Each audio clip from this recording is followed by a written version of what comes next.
Pagi telah fajar cerah dan dingin, dengan kerenyahan yang mengisyaratkan akhir musim panas. Mereka berangkat saat fajar untuk melihat seorang pria dipenggal, seluruhnya 20, dan Bran berkuda di antara mereka, gugup karena kegembiraan. Ini adalah waktu pertama dia dianggap cukup umur untuk pergi bersama ayah tuanya dan saudara-saudaranya untuk melihat keadilan raja dilakukan. Itu adalah tahun ke-9 musim panas, dan ke-7 dalam hidup Bran. Pria itu telah dibawa keluar dari sebuah pegangan kecil di perbukitan. Robb mengira dia adalah Wildling, pedangnya bersumpah kepada Mance Rayder, Raja Beyond the Wall. Itu membuat kulit Bran menusuk memikirkannya. Dia ingat dongeng perapian yang diceritakan Nantua kepada mereka. Wildlings adalah orang-orang kejam, katanya, budak dan pembunuh dan pencuri. Mereka bergaul dengan raksasa dan hantu, mencuri anak-anak perempuan di tengah malam, dan minum darah dari tanduk yang dipoles. Dan wanita-wanita mereka berbaring bersama yang lain di malam yang panjang untuk menjadi ayah dari anak-anak setengah manusia yang mengerikan. Tetapi orang yang mereka temukan terikat tangan dan kaki ke dinding pegangan menunggu keadilan raja sudah tua dan kurus, tidak jauh lebih tinggi dari Robb. Dia telah kehilangan kedua telinganya dan seekor nger karena radang dingin, dan dia berpakaian serba hitam, sama seperti saudara laki-laki dari Night's Watch, kecuali bulunya compang-camping dan berminyak. Nafas manusia dan kuda bercampur, mengepul, di udara pagi yang dingin ketika ayah tuanya menyuruh pria itu menebang dari dinding dan menyeret di depan mereka. Robb dan Jon duduk tegak dan masih di atas kuda mereka, dengan Bran di antara mereka di atas kuda poninya, berusaha tampak lebih tua dari 7 tahun, mencoba berpura-pura bahwa dia pernah melihat semua ini sebelumnya. Angin sepoi-sepoi bertiup melalui gerbang penahan. Di atas kepala mereka terpasang spanduk Starks of Winterfell, seekor direwolf abu-abu yang berlomba melintasi Eld seputih es. Ayah Bran duduk dengan khusyuk di atas kudanya, rambut coklat panjang tertiup angin. Jenggotnya yang dipangkas rapat ditembak dengan warna putih, membuatnya terlihat lebih tua dari 30 tahun. Dia memiliki gip suram di mata abu-abunya hari ini, dan dia sama sekali bukan pria yang akan duduk sebelum Rey di malam hari dan berbicara dengan lembut tentang usia pahlawan dan anak-anak hutan. Dia telah mengambil wajah ayah, pikir Bran, dan mengenakan wajah Lord Stark dari Winterfell. Ada pertanyaan yang diajukan dan jawaban yang diberikan di sana di pagi yang dingin, tetapi setelah itu Bran tidak dapat mengingat banyak dari apa yang telah dikatakan. Akhirnya ayah tuanya memberi perintah, dan 2 pengawalnya menyeret pria compang-camping itu ke tunggul kayu ulin di tengah alun-alun. Mereka memaksa kepalanya ke kayu hitam yang keras. Lord Eddard Stark turun dan lingkungannya Theon Greyjoy mengeluarkan pedang. Pedang itu disebut. Itu selebar tangan pria, dan bahkan lebih tinggi dari Robb. Bilahnya adalah baja Valyrian, ditempa mantra dan gelap seperti asap. Tidak ada yang memiliki keunggulan seperti baja Valyrian. Ayahnya mengupas sarung tangannya dan menyerahkannya kepada Jory Chasel, kapten penjaga rumah tangganya. Dia memegang Ais dengan kedua tangan dan berkata, atas nama Robert dari House Baratheon, nama pertama, Raja Andals dan Rhoynar dan orang pertama, Lord of the Seven Kingdoms dan Protector of the Realm, dengan kata Eddard of the House Stark, Lord of Winterfell dan Warden of the North, aku menghukummu mati. Dia mengangkat pedang besar tinggi di atas kepalanya. Saudara laki-laki Bran, Jon Snow mendekat. Jaga kuda poni itu dengan baik di tangan, bisiknya. Dan jangan berpaling. Ayah akan tahu jika kamu melakukannya. Bran menyimpan kuda poninya dengan baik di tangan, dan tidak memalingkan muka. Ayahnya mengambil kepala pria itu dengan satu pukulan pasti. Darah menyembur keluar di salju, semerah anggur musim panas. Salah satu kuda dipelihara dan harus ditahan agar tidak lari. Bran tidak bisa mengambil matanya darah. Salju di sekitar tunggul meminumnya dengan penuh semangat, memerah saat dia melihat. Kepala memantul akar tebal dan berguling. Itu muncul di dekat kaki Greyjoy. Theon adalah seorang pemuda kurus dan gelap berusia 19 tahun yang menganggap semuanya lucu. Dia tertawa, meletakkan sepatu botnya di kepala, dan menendangnya. Gumam Jon, cukup rendah sehingga Greyjoy tidak mendengar. Dia meletakkan tangan di bahu Bran, dan Bran memandang saudara laki-lakinya yang. Kamu melakukannya dengan baik, Jon memberitahunya dengan sungguh-sungguh. John berusia 14 tahun, seorang tangan tua di pengadilan. Tampaknya lebih dingin dalam perjalanan panjang kembali ke Winterfell, meskipun angin telah mati saat itu dan matahari lebih tinggi di langit. Bran berkuda dengan saudara-saudaranya, jauh di depan pesta utama, kuda poninya berjuang keras untuk mengimbangi kuda-kuda mereka. Pembelot itu mati dengan berani, kata Robb. Dia besar dan lebar dan tumbuh setiap hari, dengan warna ibunya, kulit putih, rambut coklat merah, dan mata biru tulis of Riverrun. Dia memiliki keberanian, setidaknya. Tidak, kata Jon Snow pelan. Itu bukan keberanian. Yang ini mati ketakutan. Kau bisa melihatnya di matanya, Stark. Mata Jon berwarna abu-abu begitu gelap sehingga tampak hampir hitam, tetapi hanya sedikit yang tidak mereka lihat. Dia seusia dengan Robb, tetapi mereka tidak mirip. Jon ramping di mana Robb berotot, gelap di mana Robb adil, anggun dan cepat di mana saudara tirinya kuat dan cepat. Robb tidak terkesan. Yang lain mengambil matanya, dia bersumpah. Dia meninggal dengan baik. Membalapmu ke jembatan? Selesai, kata Jon, menendang kudanya ke depan. Robb mengutuk dan mengikuti, dan mereka berlari kencang menyusuri jalan setapak. Robb tertawa dan berseru, Jon diam dan niat. Kuku kuda mereka menendang hujan salju saat mereka pergi. Bran tidak mencoba mengikuti. Kuda poninya tidak bisa mengikuti. Dia telah melihat mata pria compang-camping itu, dan dia memikirkannya sekarang. Setelah beberapa saat, suara tawa Robb surut, dan hutan kembali sunyi. Begitu dalam pikirannya sehingga dia tidak pernah mendengar sisa pesta sampai ayahnya pindah untuk naik di sampingnya.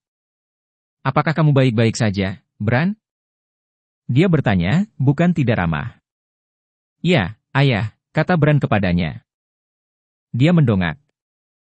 Terbungkus bulu dan kulitnya, dipasang di atas kuda perangnya yang besar, ayah tuanya menjulang di atasnya seperti raksasa. Robb mengatakan pria itu meninggal dengan berani, tetapi Jon mengatakan dia takut. Bagaimana menurutmu? Ayahnya bertanya. Bran memikirkannya. Bisakah seorang pria tetap berani jika dia takut? Itulah satu-satunya saat seorang pria bisa berani, kata ayahnya kepadanya. Apakah Anda mengerti mengapa saya melakukannya? Dia adalah Wildling, kata Bran. Mereka membawa wanita dan menjualnya kepada yang lain. Ayah tuanya tersenyum. Nantua telah bercerita lagi. Sebenarnya, pria itu adalah pelanggar sumpah, pembelot dari Night's Watch. Tidak ada orang yang lebih berbahaya. Pembelot tahu hidupnya akan hilang jika dia diambil, jadi dia tidak akan beringsut dari kejahatan apapun, tidak peduli seberapa kejinya. Tapi Anda salah mengira saya. Pertanyaannya bukan mengapa orang itu harus mati, tetapi mengapa saya harus melakukannya. Bran tidak punya jawaban untuk itu. Raja Robert memiliki seorang kepala desa, katanya, tidak yakin. Dia melakukannya, ayahnya mengakui. Seperti yang dilakukan Raja-Raja Targaryen sebelum dia. Namun cara kita adalah cara yang lebih tua. Darah manusia pertama masih berutang di pembuluh darah Starks, dan kami berpegang pada keyakinan bahwa orang yang melewati hukuman harus mengayunkan pedang. Jika Anda mau mengambil nyawa seorang pria, Anda berhutang kepadanya untuk menatap matanya dan mendengar kata-katanya yang nal. Dan jika Anda tidak tahan untuk melakukan itu, maka mungkin orang itu tidak pantas mati. Suatu hari, Bran, kamu akan menjadi Panji Robb, memegang penjagamu sendiri untuk saudaramu dan rajamu, dan keadilan akan jatuh kepadamu. Ketika hari itu tiba, engkau tidak boleh menikmati tugas itu, tetapi engkau juga tidak boleh berpaling. Seorang penguasa yang bersembunyi di balik algojo bayaran segera lupa apa itu kematian. Saat itulah Jon muncul kembali di puncak bukit di depan mereka. Dia melambai dan berteriak pada mereka. Ayah, Bran, cepat datang, lihat apa yang ditemukan Robb. Kemudian dia pergi lagi. Jory naik di samping mereka. Masalah, tuanku? Tidak diragukan lagi, kata ayah tuannya. Ayo, mari kita lihat kerusakan apa yang telah dicabut anak-anakku sekarang. Dia mengirim kudanya berlari. Jory dan Bran dan yang lainnya datang setelahnya. Mereka menemukan Robb di tepi sungai di utara jembatan, dengan Jon masih berada di sampingnya. Salju akhir musim panas sangat lebat pada bulan ini.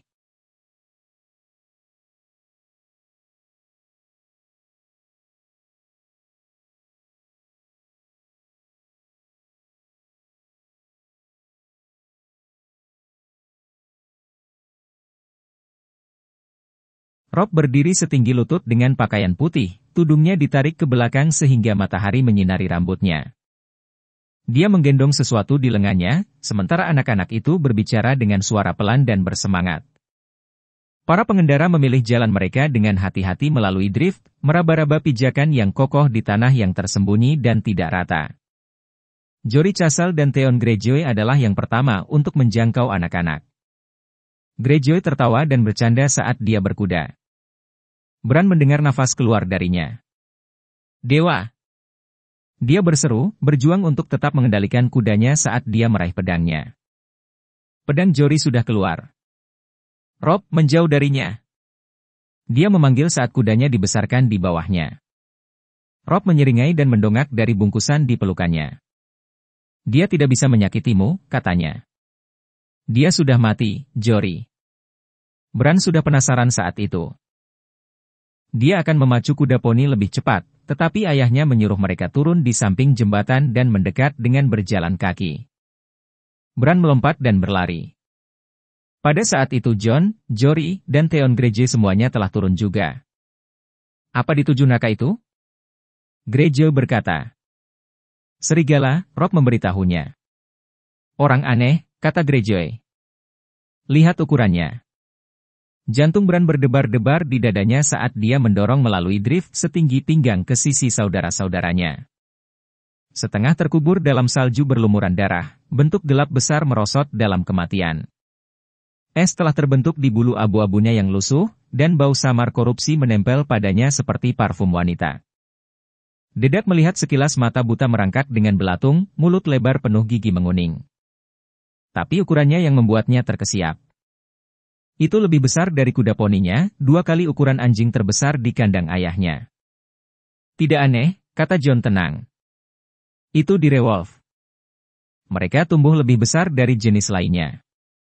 Theon Greyjoy berkata, tidak ada direwolf yang terlihat di selatan tembok dalam 200 tahun. Aku melihatnya sekarang, jawab Jon. Bran mengalihkan pandangannya dari monster itu. Saat itulah dia melihat bungkusan di lengan Rob. Dia berteriak gembira dan mendekat. Anak anjing itu adalah bola kecil bulu abu-abu hitam, matanya masih tertutup. Itu menyenggol dada Rob secara membabi buta saat dia menggendongnya, mencari susu di antara kulitnya, membuat suara rengekan kecil yang sedih. Bran mengulurkan tangan ragu-ragu. Ayo, Rob memberitahunya. Kamu bisa menyentuhnya. Bran memberi anak anjing itu stroke gugup yang cepat, lalu berbalik ketika Jon berkata, ini dia. Saudara tirinya meletakkan anak anjing kedua ke dalam pelukannya. Ada V dari mereka. Bran duduk di salju dan memeluk anak serigala itu ke wajahnya. Bulunya lembut dan hangat di pipinya. Direwolves lepas di dunia, setelah bertahun-tahun, gumam Hulen, penguasa kuda. Aku tidak menyukainya. Itu adalah pertanda, kata Jory. Ayah mengerutkan kening. Ini hanya hewan mati, Jory, katanya. Namun dia tampak bermasalah. Salju berderak di bawah sepatu botnya saat dia bergerak di sekitar tubuh.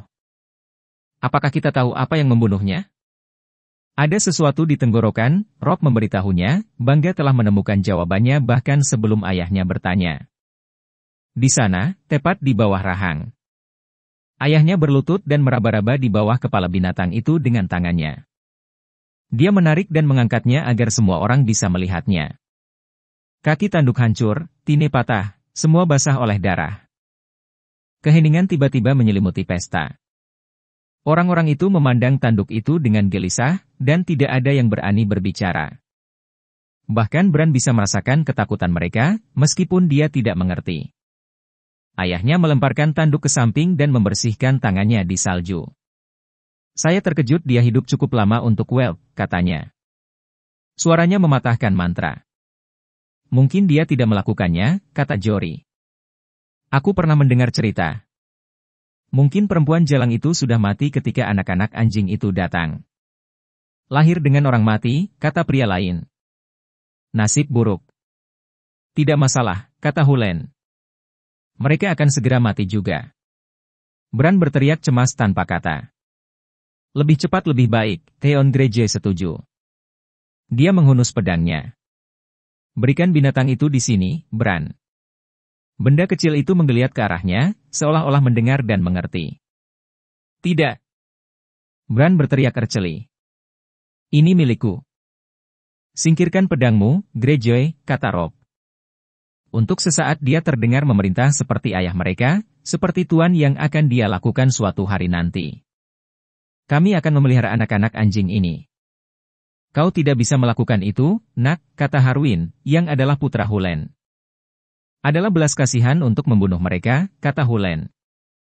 Bran memandang ayah tuannya untuk diselamatkan, tetapi hanya mengerutkan kening, alis berkerut. Hulen berbicara dengan sungguh-sungguh, Nak. Lebih baik kematian yang cepat daripada kematian yang keras karena kedinginan dan kelaparan. Tidak. Dia bisa merasakan air mata mengalir di matanya, dan dia membuang muka. Dia tidak ingin menangis di depan ayahnya. Robb melawan dengan keras kepala. Wanita jalang merah Ser Rodrik bergoyang lagi minggu lalu, katanya. Itu adalah sampah kecil, hanya 2 anak anjing hidup. Dia akan memiliki cukup susu. Dia akan merobek mereka ketika mereka mencoba untuk menyusui. Lord Stark, kata Jon. Aneh mendengarnya memanggil ayah seperti itu, begitu formal. Bran menatapnya dengan harapan putus asa. Ada anak-anak anjing, katanya kepada ayah. 3 laki-laki, 2 perempuan. Bagaimana dengan itu, Jon? Anda memiliki anak-anak yang benar-benar lahir, kata Jon. 3 putra, 2 putri. Direwolf adalah sigil dari rumah Anda. Anak-anak Anda dimaksudkan untuk memiliki anak-anak anjing ini, tuanku. Bran melihat wajah ayahnya berubah, melihat pria lain bertukar pandang. Dia mencintai Jon dengan sepenuh hati pada saat itu. Bahkan pada usia 7 tahun, Bran mengerti apa yang telah dilakukan saudaranya. Penghitungan itu benar hanya karena Jon telah menghilangkan dirinya sendiri. Dia telah memasukkan gadis-gadis itu, termasuk bahkan Rickon, bayinya, tetapi bukan yang menyandang nama keluarga Snow, nama yang ditetapkan oleh kebiasaan diberikan kepada semua orang di utara yang cukup sial untuk dilahirkan tanpa nama mereka sendiri. Ayah mereka juga mengerti.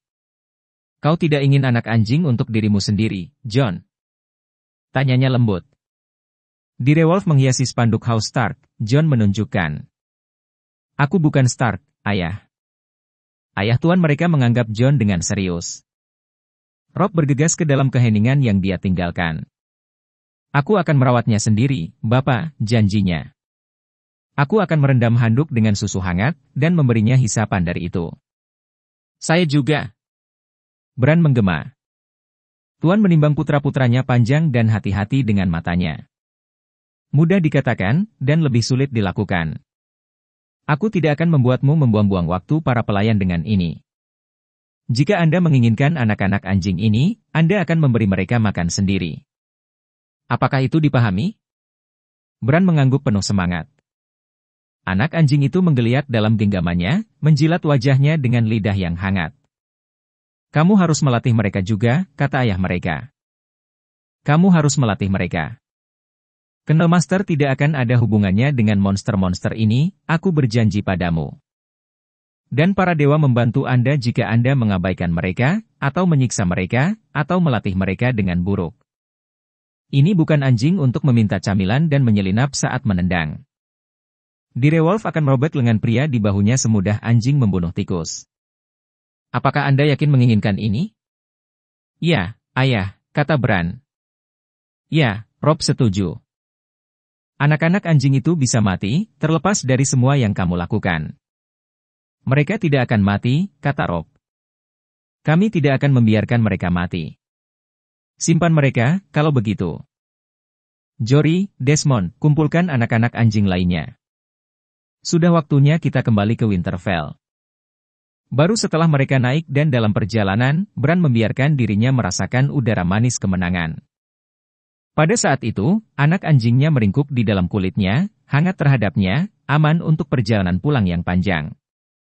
Bran bertanya-tanya harus menamainya apa. Di tengah jembatan, Jon tiba-tiba berhenti. Ada apa, Jon? Tanya ayah tuan mereka. Tidak bisakah kamu mendengarnya? Bran bisa mendengar angin di pepohonan, dentingan kuku mereka di papan kayu ulin, rengekan anak anjingnya yang lapar. Tapi Jon mendengarkan sesuatu yang lain. Di sana, kata Jon. Dia mengayunkan kudanya dan berlari kembali melintasi jembatan. Mereka menyaksikannya turun di tempat di Rewolf terbaring mati di salju, mengawasinya berlutut. Sesaat kemudian dia naik kembali ke mereka, tersenyum. Dia pasti merangkak menjauh dari yang lain, kata Jon. Atau diusir, kata ayah mereka, menatap anak anjing keenam. Bulunya putih, di mana sisa sampahnya berwarna abu-abu. Matanya semerah darah pria compang-camping yang telah meninggal pagi itu. Bran berpikir penasaran bahwa anak anjing ini sendiri akan membuka matanya sementara yang lain masih buta. Albino, kata Theon Greyjoy dengan geli masam. Yang ini akan mati lebih cepat dari yang lain. Jon Snow menatap bangsal ayahnya dengan tatapan panjang dan dingin. Kurasa tidak, Greyjoy, katanya.